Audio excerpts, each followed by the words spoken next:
Hello, ladies, gentlemen, and those yet to decide. I'm Hopalong PR, and welcome to the show.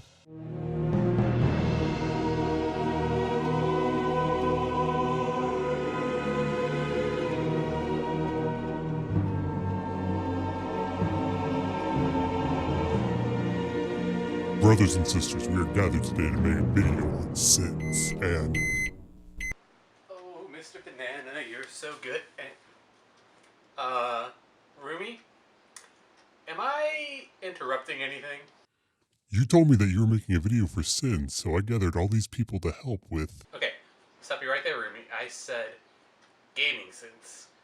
Now, when you said I'd be dealing with some strange stuff when I agreed to be your roommate, you did not tell me you'd be that kind of a person to do all of this for me. Now, I appreciate it, but get the fuck out of here. I don't know what you're doing and it's not helping me. This is my video game sins.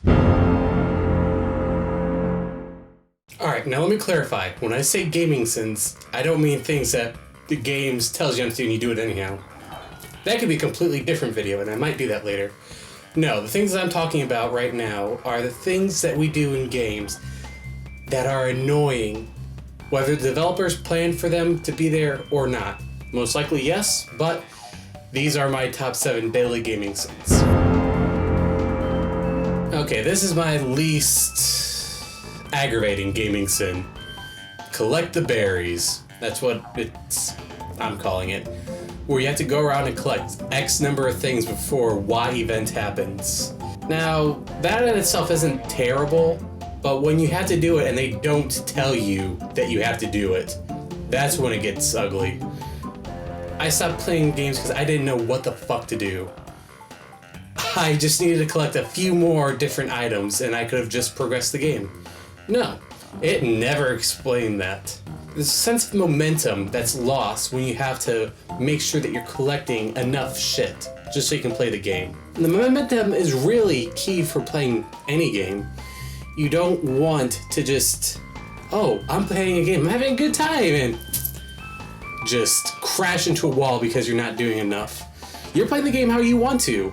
You didn't know the game had these ideas for you to do, and what's worse is they require you to do it. That's just bullshit. Repeated level grinding ad nauseum. Now there's a difference between just level grinding to, get through an area once or twice, but not repeatedly. I like to exclude Dark Souls from this game because that's a game based on its mechanics, not level grinding. People have done extremely low-level runs and have been fine. That game requires you just being good. Screw your levels. No, what I'm talking about is where you have to repeatedly keep level grinding just so you can play the game. Now most games, and I'm talking like RPGs or something, you level up or you get better as the game goes along. There's really no point in level grinding if the game's done properly. Because as you continue in the game and in the story, you become stronger, you see what's going on, your characters are doing all of this, and you're getting stronger from it. When you have to level grind though, it makes you really feel like you're a piece of shit. No two ways about it. When you have to level grind just so much just to keep playing the game, it just wears down on you and your just ambition and wanting to play it. Okay, I know. Trust me, I know. This one gets under my skin and I know that developers can do without them, but most don't because they're lazy. Tutorials. Fuck tutorials. If you're playing a game, and there are some tutorials that are necessary, puzzle playing games, you're more likely gonna need a tutorial. But if you're playing like an action game, you don't want to just sit down and it's like, oh, I have 5 minutes of tutorials. No, you just want to get in there and start fucking shit up. Good game developers know that they can teach their game without any tutorials by the player playing their game. Let's just assume that you're not a complete and total idiot here. You know how to press buttons. You can interact with your environment. Go nuts.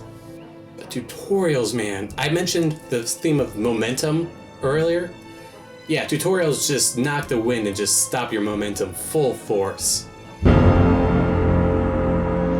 Alright, now this one's more of a pet peeve than a gaming sin, at least in my eyes, but cutscenes are cool and everything. You get to showcase, like, events that go beyond the mechanics that you allow your player to have. Cool. That's fine. We can see all this cool stuff happening, and we don't have to do anything about it. We can just sit back and watch our characters interact with each other and the world. However, there are some drawbacks to that. The drawbacks I'm talking about are unskippable cutscenes. And what's worse, when they're paired right before a really hard boss fight. I think we all know of a game where it's a capital offender of this. Yeah. Looking at you, Kingdom Hearts. Actually, no, what? Fuck you. This game. This game right here. Kingdom Hearts. Fucking love it. Primary offender of that gaming sin. When you get to a boss fight after cutscene, you're fueled by what just happened, and you want to keep that just energy going. But if you were to lose that boss fight, you have to load from the recent checkpoint, which is before the cutscene. That's unskippable. But once or twice, that's fine, that's forgivable. We're willing to rewatch the cutscene because we know that we fucked up that boss fight and we lost. Bullshit reasons or not. HP reached 0, time ran out, whatever. So when you repeat that ad nauseum, that's when the insanity starts to kick in. You watch a cutscene for a few minutes, and what's worse, you fight a boss fight, and if you're not doing too good against him, that boss fight might last less time than the cutscene. So you're watching more cutscenes than you are playing the actual game. Not fun. Not fucking fun. Alright, so the next gaming sin, it's really disappointing that it happens. And I'm going to be using a game, for example, for this. And this gaming sin is essentially Tales of Zestiria, at least in my opinion. Poor plot conveyance. The entire time the game is happening, things are happening, but you never really feel like it matters. The game starts out where you meet a character named Alicia. So you have to go and embark on this quest to save her from an assassin's guild. Good start, right? However, when you get there, things just start happening just because. For no rhyme or reason. The game focuses on being the shepherd and being the savior, but you're just being told what to do. The entire game, you do stuff, and it happens, but you never feel like a sense of like direness of it happening. It's the same as, why would you be at school if you could be out having fun with your friends? Tales of Zestiria's plot, it's like feeling like you're being lectured instead of going having an adventure. Alright, now I've mentioned momentum a few times, and that brings me to the next sin.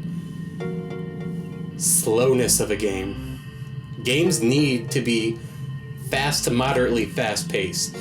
Let's face it, all of us playing, we don't exactly have the greatest attention span. We want to get in and we want to play a game, and we want to be entertained by it too.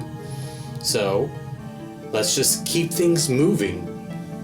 You don't want to slow down your game with unnecessary bullshit. It's like, oh, you need to go and do this thing before you can go further and do this.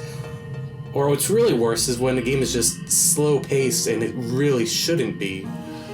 There are games out there that, had it just been like a little more fluid in its plot and in its action and its story, would have been a terrific game. However, it just takes so long for it to actually happen. It's just saddening because it ruins games just so much. Alright, I've saved the worst for last. The number one gaming sin in my opinion, backtracking out of desperation. Now, I know this is partially the gamer's fault, because if they're intelligent enough, they know what's going on. In most games, respect the player in that aspect.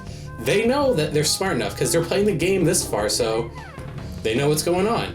But there are some games that are just so bad where you just need to go back and find some obscure little thing.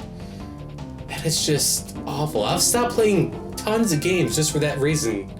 I could not find what they wanted me to find, so fuck it. You never want to feel as a player of sheer helplessness. Like there's situational helplessness, like in a battle or something. Or maybe it's character helplessness, where you can't help what's going on. But just complete helplessness of you don't know what to do, where to go, or how to go about doing it. That's when shit goes bad. That's when you have problems. Now, the Resident Evil and Silent Hill games, they walk a very fine line of this gaming sin. I'm not talking about the newer ones. I'm talking about like the old ones. But even in those games, there was still a sense of purpose when you had to backtrack. You were forced to subject yourself to this scary place, and that's why they pulled it off fine. Well, fine-ish. But there are just games where they don't have any purpose for why you're doing what you're doing in regards to backtracking. And if you don't know what you're looking for or why you're looking for it, you don't know what to do, you don't know where to look, you don't know what you're looking for, you get very frustrated at the game. And the game does not care. So you stop playing. That is the worst gaming sin. When you do something that terrible to your player where they just stop playing, or go on GameFAQs, acknowledging that that is a thing that happens, but not like back in the day.